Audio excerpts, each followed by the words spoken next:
Alright guys, a very quick one before we get into this video. Sorry it's been such a long time since the last one. You'll see when you watch this video that the footage is quite old. I'm wearing a jumper in the garage. Obviously you can see it's nice and sunny now. This footage has been hanging around for quite a long time, and I'll be honest, I hate editing. I'm not particularly good at it and it takes a long time. So I've kind of put that on the back burner, and it's only just now that I've been able to get round to finding the motivation to make this video for you guys. I will get back onto it. I have experimented. I've used CapCut for this video. I don't particularly like it. I'll probably go back to Premiere Pro because that's what I'm used to, and that's probably part of the reason why it's taken so long to get this video out. So apologies again for the delay, and I hope you enjoy this video. Cheers. Hi guys, and welcome back to the channel, and welcome to a very cold garage in the UK. I hope you guys enjoyed the last video where I made a dual plenum inlet manifold for the Volvo S40. In this video we're going to be making an exhaust manifold, but it's going to be fairly special because it's not going to be a normal 4-into-1, all 4 ports going to a single motor collector. I'm going to be basing the design of this manifold on the RS5 DTM race car, and that's got quite a fancy manifold that goes from 4 to 2-to-1, which is not regularly seen on a turbo car. The idea of making this manifold wasn't one of my own, and I have to credit Liam Coleman for that. We've been chatting for a little while, and as soon as I asked the question as to where I'm going to put the turbo, whether it be top mount, sidewinder or bottom mount, he messaged me straight away and said I need to look at the RS5 DTM manifold because it was something special, and I completely agree. Liam is actually building a genuine BTCC Audi S3 with a K-series turbocharged engine in the front. It's a really interesting build. The fabrication is absolutely top notch and the parts are out of this world. So I'll put his Instagram handle on the screen right now. Definitely give Liam a follow if you don't already. So this DTM manifold that I am basing the design of my manifold on, it looks fairly interesting, and I'll put an image of what it looks like on the screen. It's actually a 4-cylinder turbocharged 2-litre engine, and it's not too dissimilar to the Volvo in that regard.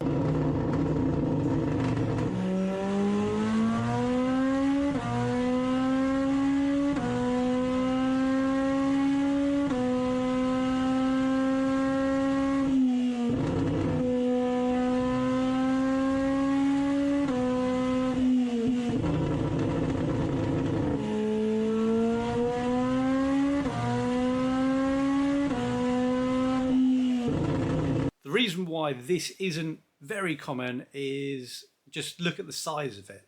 It takes up a lot of real estate in the engine bay, and most cars just can't afford the space in the engine bay to make this work.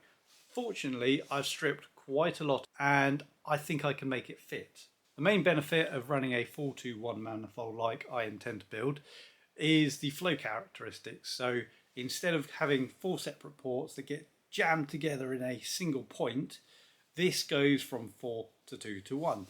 So the cross-sectional area of each of the runners gradually gets smaller as it reaches the turbo, so that improves flow. As well as pairing cylinders 1 and 4, 2 and 3 together, that creates a bit of a scavenging effect as well. Now, with such a complicated manifold, you might be thinking how I'm going to cram all of this into a single video. And to explain to you how I've managed to do this, I'll pass you over to Warm Andy. Hi guys, Warm Andy here. So, the reason why I've been able to cut all of the individual components already without even fitting them together is because I've used a technology called a computer.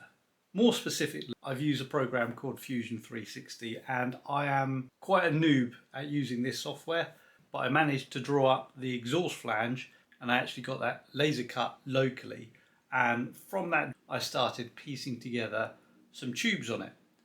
And then it kind of grew from there, and I wasn't intending on completely drawing and designing the manifold on the screen, but as I was doing it I was able to find that I could do it a lot more accurately, and I was able to get the primaries and secondaries to match in length, and I was able to play around with the design and let the computer do some of the work. Now, like I say, I am not very good at using this piece of software, but I was able to design this manifold and design out a lot of fabrication work. Some of the corners were more than 90 degrees. Obviously the fittings come standard as 90 degrees. I was able to reduce those down so I didn't have to then make additional cuts, additional welds on some of these runners. So it saved a lot of time, and it's considerably warmer in this office than it is in the garage. So I was able to do this in the warmth of an office without being cold, without cutting material and wasting material and trying to piece together something freehand. And ultimately the final product should be a lot better. So if I just take you over to the screen, is what we've ended up with. And that is the Volvo manifold flange. And we have these here. So that's cylinder 1 and 4. 2 and 3 are grouped like we have on the Audi DTM. And then the secondaries come round over the top and into this collector which S-bends round, so we've got a bit of wastegate priority. And if I hide the wastegate, we'll be able to see this a little better. So there we go. So what I was talking about earlier were these bends here are actually 90 degrees, and these two here, they look like 90 degrees. They're very close to 90, they're slightly below, but none of these exceed 90 degrees. So I don't have to splice these into an additional curve. And I was able to design these here as 90 degrees. This is a 44 degree. So I was able to cut two of those from a single 90 degree. So what you can see here is the primaries for 1 and 4, and then the secondary for 1 and 4, which come into this collector here. So this is the primaries for 2 and 3, and then the secondary for 2 and 3 over here. And with a lot of work, I was actually able to get the overall length of these exactly the same. Not 1 mil out, not half mil out, they are exactly the same. Now, I would not have been able to do that freehand at all. Obviously, when I put this together, I am being as accurate as I can with all of my cuts. And I'll show you a couple of images of that process, which gives me the best chance of these runners, 1, fitting, and 2, the length being equal. So I imagine there will be a little bit of variation. I don't believe for 1 second that the runners are going to be to the millimetre correct, but they're going to be pretty damn close.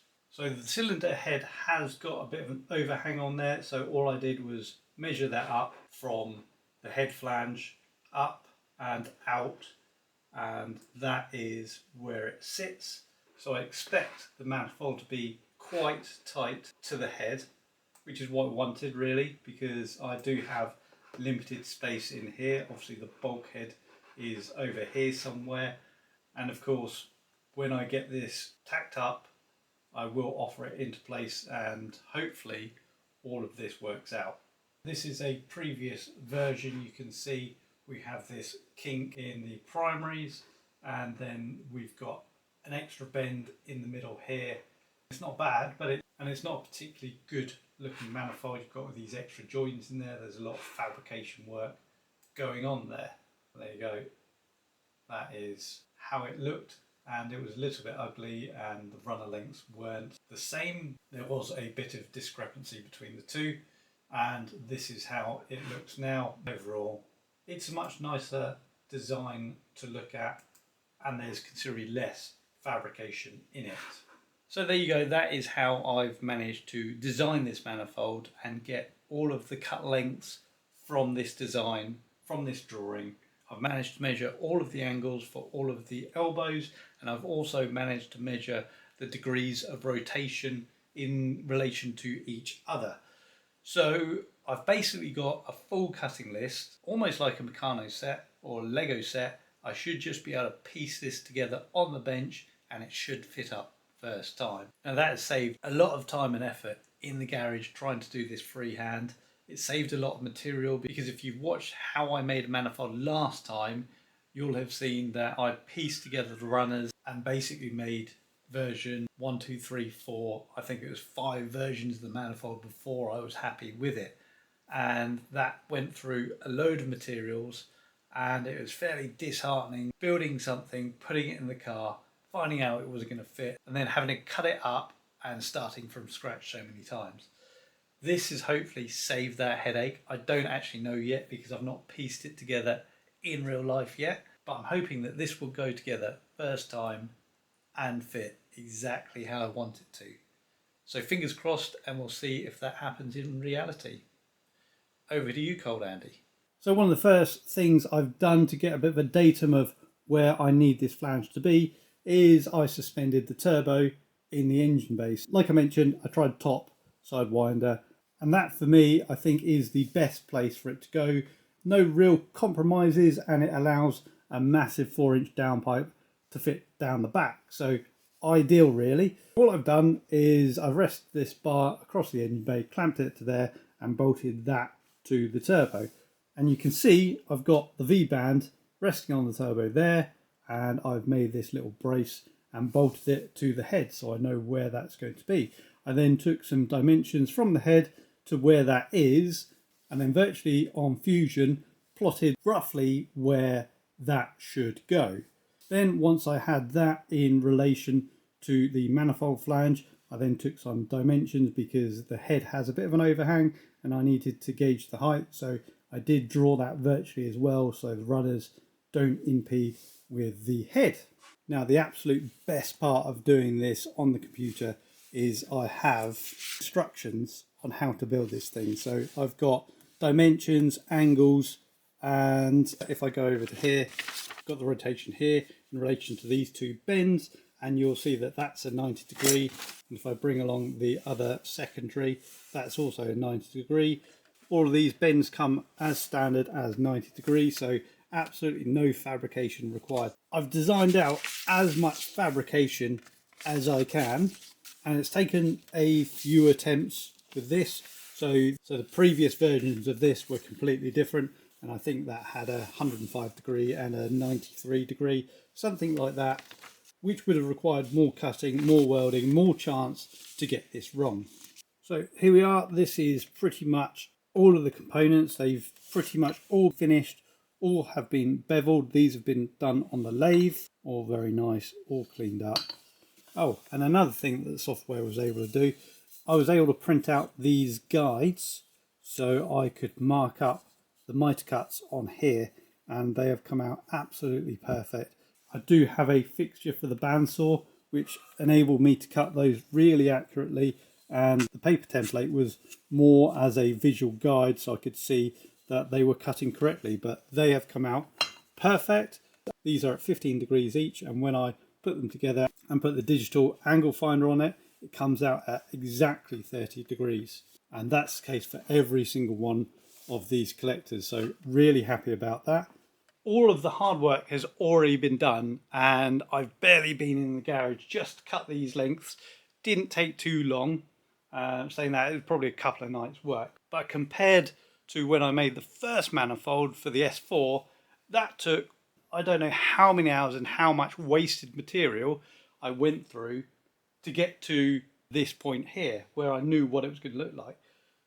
I don't have any guesswork with this. All I've got to do is tack it together. Hopefully this goes together really quickly, and tonight hopefully this will be almost in one piece. This is something that I've been wanting to get on and show you guys. I'm actually really excited about doing this. I really hope this works. I hope that I don't have any headaches putting this together because so much work has already gone into this. So I guess all I've got to do now is fire up the TIG, piece this thing together. Let's go, guys.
can't believe that has just gone together tonight. Obviously, there's a fair bit of fettling to do.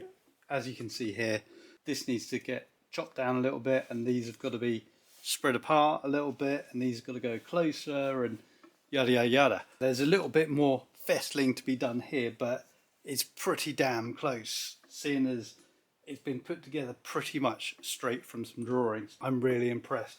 When this is all sorted out properly, this will come in closer, because obviously you can see those are leant over and those are supposed to be vertical. What I'll probably end up doing is cutting some of this off and building it from this point back around here to make that work, because dimensionally it should all go together properly. It's just, I expect it's the clocking of these bends in relation to one another, but as a first attempt, it's pretty damn good. It's pretty damn close. I am quite impressed with how well that's gone. Turbo get lifted up slightly because I've got to cut these collectors down, obviously. So these have got to get cut down here and up here. So this will come up, and obviously the further down this taper it goes, the more material I have to match the size of this runner. And likewise here, if I cut it up here somewhere, then any gaps that you can see in there, I'll be able to use the air hammer and stretch this out and make it round so it matches this. I think it would be silly of me not to stick it in there and see how that looks. If it doesn't fit, I won't be too upset, because I know that this orientation here will be making this not correct, but if it goes in, I'll be pretty happy. So let's give that a go.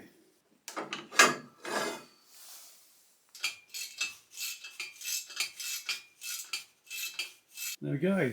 That is in the car. If you're concerned about the height, don't be, because I can shorten these runners down. They should be parallel with one another. So anything I cut off this one, I should be able to cut off this rear one as well to bring the whole system down. And obviously I'm going to be cutting these collectors down, so it will get lower.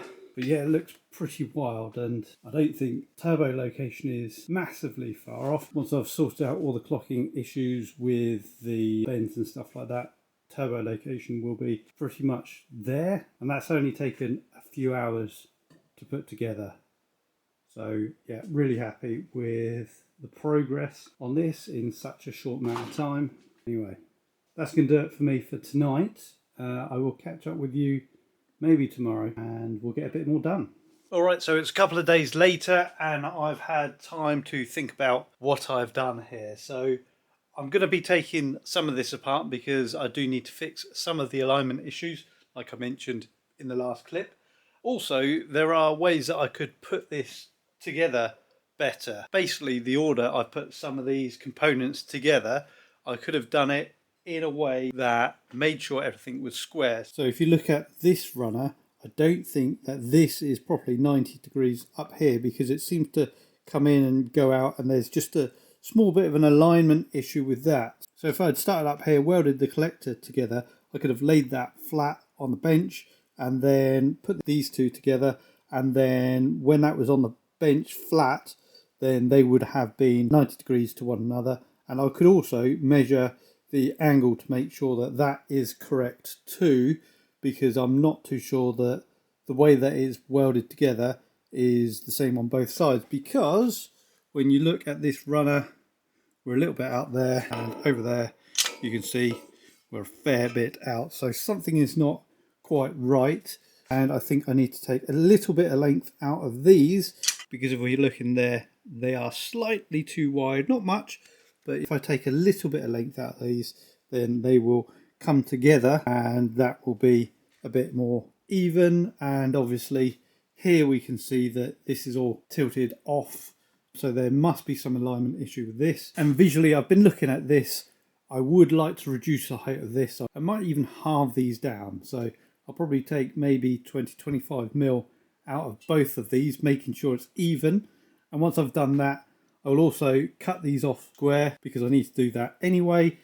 Mount these two once I've done all this work on these two runners here, and then basically build the secondaries from this point here and going to this collector. So this collector is obviously right. There's nothing I can do about this weld here, but this can move around in free air.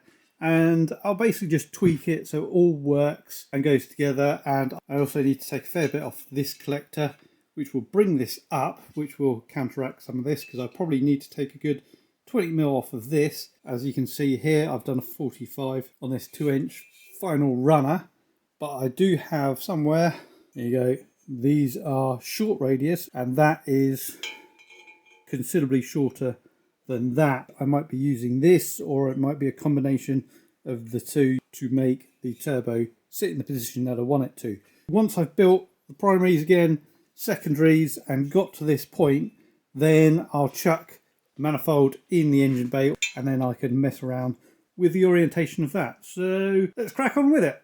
Right, so I have been fettling away and we're getting pretty close.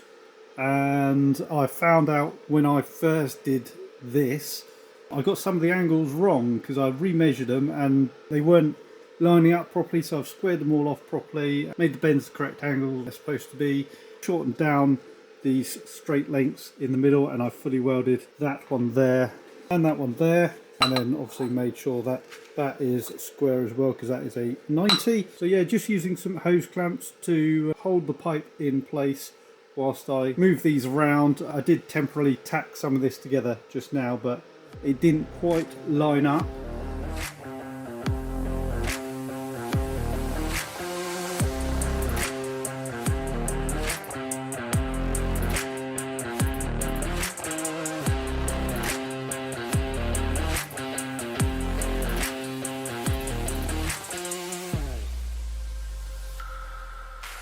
Alright guys, so it's a few nights later. I think in the last clip I was getting pretty pissed off trying to get everything to fit up. Spent a bit more time on it. I can't remember if that night I got to where I needed to be, but this is how it's currently looking.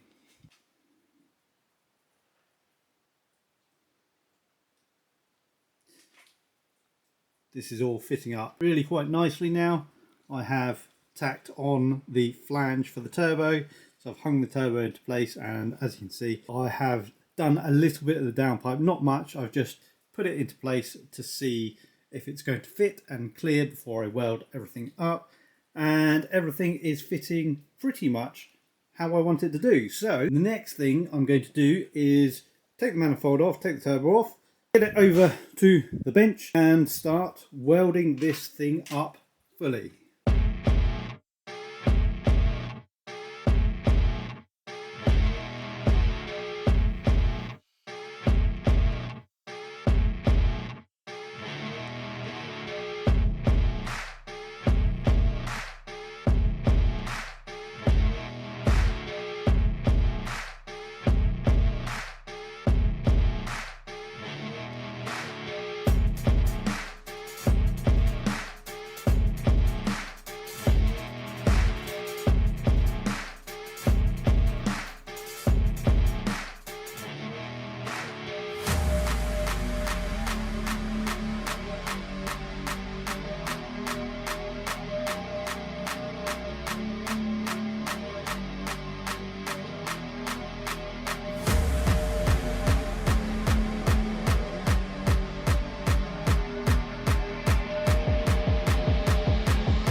So right guys, that is all the runners welded up fully. That is the runners welded to the head flange. That has got the turbo flange on it. Not quite finished, but that will be it for this video. So all I need to do to completely finish this manifold is I've got to weld the inside of each of these runners where they meet the head flange, and I've got to weld the external wastegate takeoff, which I've started here. I'm going to rob the 4 EGTs out of the other manifold, but I need the bungs to fit them into this, and I'm going to fit a takeoff to it so I can record manifold back pressure. But that is it pretty much. I think this is all going to fit on to a single video. There's been a lot of fabrication, a lot of welding. Obviously not quite as much messing around as the previous manifold video because it all went from the cutting list. There was a bit of fettling with it, obviously. I'm really happy with how that's turned out. So that is pretty much it for this video. I will obviously show you in the next video all of the items finished on this, and I expect the next video will be me making the downpipe and the exhaust. Thank you for Liam for the encouragement to make this manifold, and to Paul for 3D printing all of those bits that helped me make this manifold. I will be putting their Instagram handles on the screen right now. So yeah, if you have enjoyed this video, please hit the like button, subscribe if you haven't already done so, and I'll see you guys in the next one. Cheers.